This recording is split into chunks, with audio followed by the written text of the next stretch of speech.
Bienvenue à cette revue hebdomadaire des marchés boursiers Cachemire du samedi 29 novembre 2025. Je regarde à la bourse, mais avant, on doit dire que cette revue, présentation notamment de Frédéric Turcotte, conseiller financier.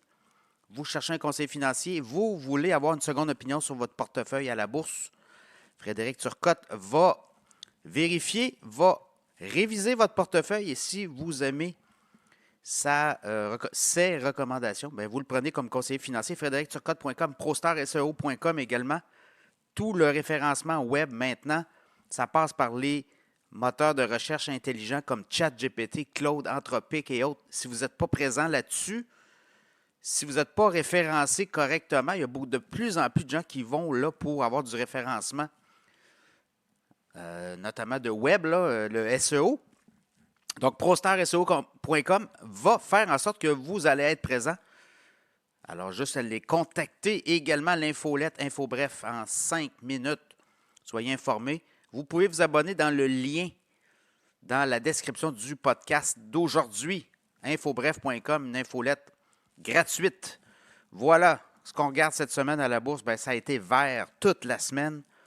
On a eu quand même jeudi un arrêt des transactions. Jeudi, c'était une pause pour Thanksgiving aux États-Unis, pas au Canada. Mais très belle semaine. Là. Je regarde du côté de TSX à Toronto, ça a monté de quasiment 4 %. Donc, 31 382 depuis le début de l'année. Le TSX performe. On est rendu à 26 % de croissance quand même. Le Dow Jones a fait 4 % aussi cette semaine. Depuis le début de l'année, le Dow Jones a quasiment 12,6 % de hausse. S&P 500, 4,5 % de hausse cette semaine. Et depuis le début de l'année, on est rendu à 16,7 % sur les 500 plus grosses entreprises aux États-Unis cotées à la bourse. Le Nasdaq a fait 5,5 % cette semaine, 5,4 %, 5,5 %. Depuis le début de l'année, on est à 21,2 pour le Nasdaq Composite. Bitcoin a repris des couleurs, là, monté de 2442 cette semaine. Au moment où je vous parle, 90 710. Bitcoin quand même été magané là, dans les dernières semaines.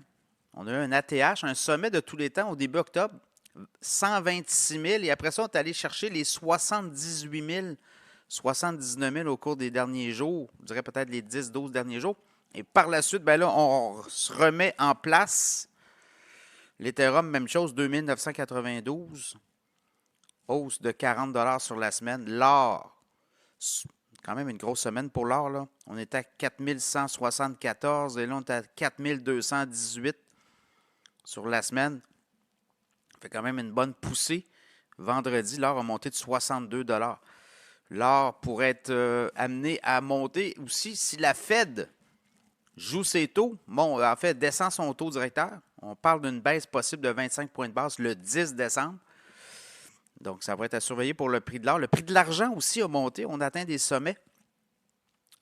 Je regarde le pétrole aussi. Le pétrole était à 58 $ en début de semaine. On est monté récemment à 59. Et là, on est à 58, 55. Guerre Russie-Ukraine. Si on a un dénouement, bien, la Russie va pouvoir vendre son pétrole de façon plus libre. Et ça va ajouter de la capacité de production. Ça pourrait faire chuter le pétrole. Évidemment, s'il y a des discussions, puis ça avance, puis ça recule, puis des bombardements, tout ça, bien, ça fait en sorte qu'il y aura peut-être moins de pétrole disponible sur le marché. Donc, ça pourrait faire en sorte que le prix monte. Mais avec les décisions de l'OPEC+, aussi, bien, on va en produire du pétrole davantage. Donc, ça aussi, ça va mettre beaucoup de pétrole disponible. Donc, les prix pourrait baisser à la longue si la Russie est capable de l'écouler correctement sur les marchés, librement, ce qu'elle n'est pas, c'est pas le cas actuellement. Les Américains ont commencé à resserrer davantage pour le pétrole russe. Donc, tout ça va avoir un impact. Donc, voilà quand même une semaine très positive. Et là, on entre 1er décembre, lundi. On rentre dans le mois de décembre. Traditionnellement, le mois de décembre est quand même un très bon mois.